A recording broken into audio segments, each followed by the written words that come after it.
கர்த்தரும் இரட்சகருமாகிய இயேசு கிறிஸ்துவின் நாமத்தினாலே பீஸ்ஃபுல் மினிஸ்ட்ரி சார்பாக உங்களை சந்திப்பதில் மிகுந்த மகிழ்ச்சி அடைகிறேன். இன்றைக்கு கன்மலையை குறித்து பார்ப்போமா? கன்மலை என்றால் என்ன? மலை. நம்ம கேள்விப்பட்டிருக்கோம். மலை, மணல், மண் எல்லாம் சார்ந்ததாக காணப்படும். ஆனா கன்மலை என்பது மிகவும் தெளிவாக, அது ஒரு மிகப்பெரிய பாறை போன்று காணப்படும். மிகவும் உறுதியானது. மோசே தன்னுடைய 5 ஆகமம் பஞ்சாகமங்களை எழுதினார் என்பது நம்ம எல்லாருக்கும் நன்றாக தெரியும். இந்த மோசே முதலாக ஆண்டவருக்கு இட்ட நாமம் தான் இந்த கன்மலை. உபாகமம் 32 அதிகாரம் 4 வசனத்தில் அவர் கன்மலை, அவர் கிரியை உத்தமமானது என்று சொல்லியிருக்கிறார். ஆம், முதலாக கன்மலை என்று தன் ஆண்டவரை அழைத்தது மோசே. கன்மலையானவராக அவர் காணப்படுகிறார். அவரிடத்திலிருந்து ஜீவ ஊற்று புறப்படும் என்று சொல்லப்பட்டிருக்கிறது.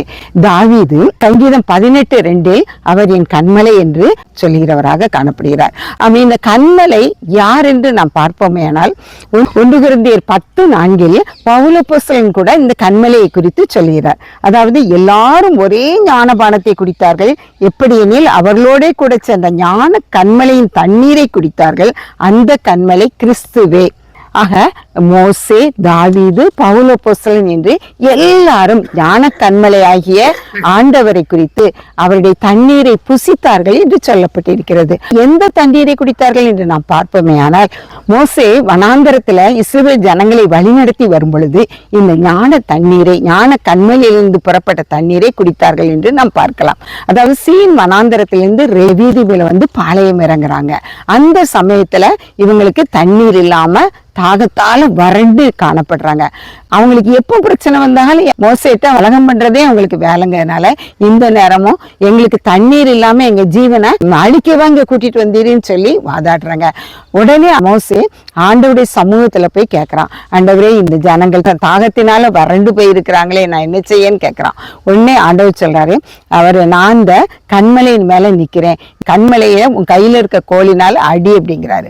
உடனே இவன் செய்யறான், ஆண்டவருடைய சத்தத்தை கேட்டவனாக கன்மலையில அடிக்கிறான். கன்மலையில அடிக்கும் போது நீரூற்று புறப்பட்டு அப்படியே ஓடுகிறது. ஏன்னா அங்கு இருக்கிற ஜனங்களோ ஏராளமானவர்கள், அவ்வளவு பேரும் கிட்டத்தட்ட 6 லட்சத்துக்கும் மேற்பட்டவர்கள் என்று ஆய்வுல சொல்றாங்க.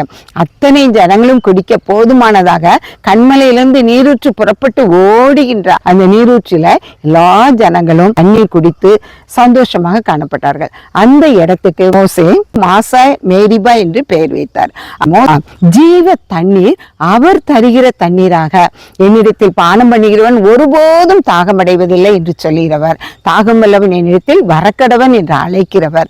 அப்படிப்பட்ட ஜீவ ஊற்றை உடைய அந்த ஞான கன்மலையை மோசே கன்மலை என்று அழைக்கிறார். தாவீதும் கன்மலை என்று அழைக்கிறார். பவுல் அப்போஸ்தலனும் கன்மலை கிறிஸ்துவே என்று அடித்து சொல்லுகிறார்.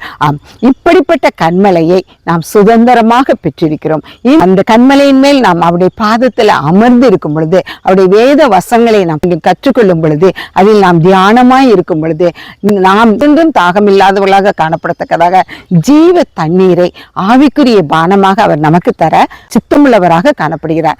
அந்த ஜீவ தண்ணீரை பானம் பண்ணுகிறவன் ஒருபோதும் தாகமடைவதும் இல்லை, அவன் ஒருபோதும் பாவம் செய்வதும் இல்லை. அவன் நித்தியமாக ஆண்டவரோடு வாசம் பண்ணுவதற்கு அவன் பாத்திரவானாக காணப்படுவான். அப்படிப்பட்ட ஸ்லாக்கியத்தை நாம் ஒவ்வொருவரும் பெற்றுக்கொள்ள ஆண்டவர் நம்மை அழைக்கிறார்.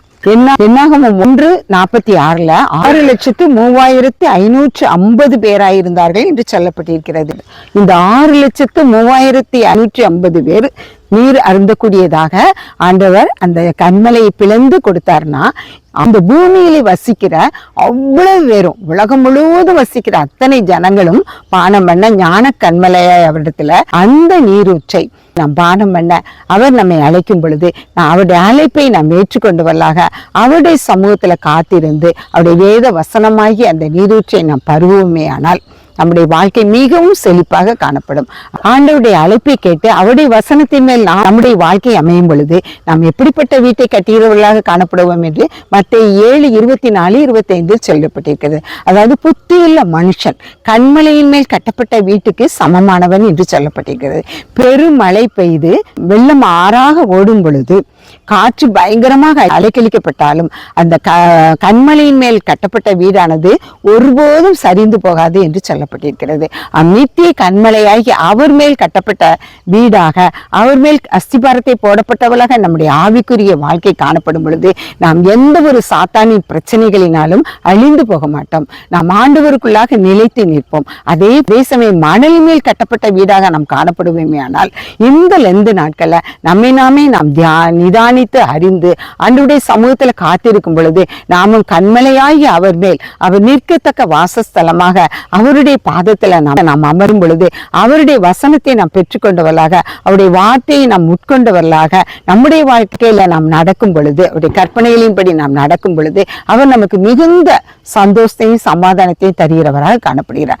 கண்மலையாகிய கிறிஸ்துவை நாம் புகலிடமாக கொண்டு வாழும் பொழுது நம்மை நாமே நாம் நிதானித்து அறிந்து ஆண்டவருடைய சமூகத்துல காத்திருக்கும் பொழுது நாமும் கண்மலையாகி அவர் மேல் அவர் நிற்கத்தக்க வாசஸ்தலமாக அவருடைய பாதத்துல நாம் அமரும் பொழுது அவருடைய வசனத்தை நாம் பெற்றுக்கொண்டவர்களாக, அவருடைய வார்த்தையை நாம் உட்கொண்டவர்களாக நம்முடைய வாழ்க்கையில நாம் நடக்கும் பொழுது, அவருடைய கற்பனைகளின்படி நாம் நடக்கும் பொழுது அவர் நமக்கு மிகுந்த சந்தோஷத்தையும் சமாதானத்தையும் தருகிறவராக காணப்படுகிறார்.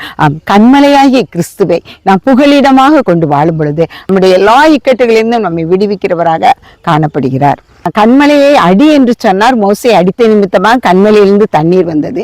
அதே சமயம் அவர் அடித்த பின்பு போச்சவர் என்ன செய்யறான், அவருடைய விழாவில குத்தும் பொழுது தண்ணீரும் ரத்தமும் வெளியே வந்தது என்று காணப்படுகிறது. அவர் ஞான கண்மலை. அந்த கண்மலையிலிருந்து தண்ணீர் எப்பொழுதும் புறப்படுகிறதாக காணப்பட்டது. மரித்த பின்பு அவருடைய விழாவில குத்தும் பொழுது தண்ணீர் வந்தது. தண்ணீர் இல்லாமல் ஜீவனம் பண்ண முடியாது, தண்ணீர் இல்லாமல் ஜீவனம் பண்ண முடியாது என்பதை நாம் உணர்ந்தவர்களாக ஞான கண்மலைய அவருடைய தண்ணீரை நாம் புசிக்கும் பொழுது நாம் தாகமில்லாதவர்களாக என்றும் காணப்படத்தக்கதாக அந்த ஞான கண்மலையின் மேல் நாம் பாசம் வைப்போம். அந்த ஞான கண்மலையின் மேல் நம்முடைய இருதயத்தை வைப்போம். ஆண்டவர்தாமே இந்த வார்த்தைகளை ஆசீர்வதிப்பாராக. ஜெபம். எங்களை அளவில்லாமல் நேசிக்கிற அருமையான தகப்பனே, நீ ஞான கண்மலையாய் இருந்தப்பா, தாகத்தை தீர்க்கிறவரே, உம்மிடத்தில் நித்திய ஜீவன் உண்டேப்பா. நாங்கள் தாகத்தால் வறண்டு காணப்படும் பொழுது உம்முடைய ஜீவ தண்ணீரை எங்களுக்கு தந்து ஜீவன் தந்தவரே, உண்மை நன்றியோடு துதிக்கிறோம்ப்பா. உம்முடைய கரத்துல நாங்கள் எங்களை ஒவ்வொருவரையும் அர்ப்பணிக்கிறோம்ப்பா. நீரே எங்களுக்கு ஞான கண்மலையாக இருந்து ஜீவ தண்ணீரை தருகிறவராக, எங்கள் வாழ்க்கையை செழிப்புள்ளதாக மாற்றுகிறவராக, சகல நாட்களிலும் சந்தோஷமும் சமாதானமும் காணப்படத்தக்கதாக எங்கள் ஒவ்வொருவரையும் நீ ஆயத்தப்படுத்துகிற தயவுக்காக, நம்முடைய சமூகத்துல காணப்படத்தக்கதாக பிடிக்கத்தக்க கிருபையை தருகிற தயவுக்காக நன்றியோடு துதிக்கிறோம், சொஸ்தரிக்கிறோம். நீரே எங்களை வழி நடத்தும், பாதுகாத்துக் கொள்ளும். இயேசுவின் மூலம் ஜெபங்களும் நல்ல பிதாவே. ஆமேன், ஆமேன்.